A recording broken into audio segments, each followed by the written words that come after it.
In the video about the NICE model, it talks about how scientists thought there was a possibility of a fifth gas giant or a different planet in our solar system, somewhere between Jupiter and Neptune, about a million years ago.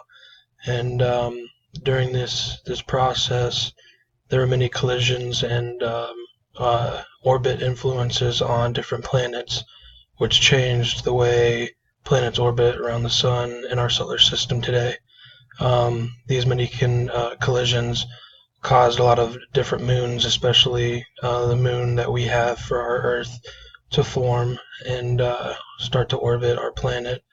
And during that process, it is said that the gas giant or planet was either collisioned or forced out of our solar system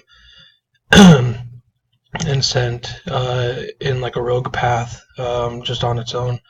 Um, this process changed a lot of the orbits. Like I said, they say that Neptune's orbit around the sun is a lot different than it used to be back then, and it's a lot further away from the sun than it used to be because of this fifth planet, and a lot of the different orbits that we have nowadays are a lot different.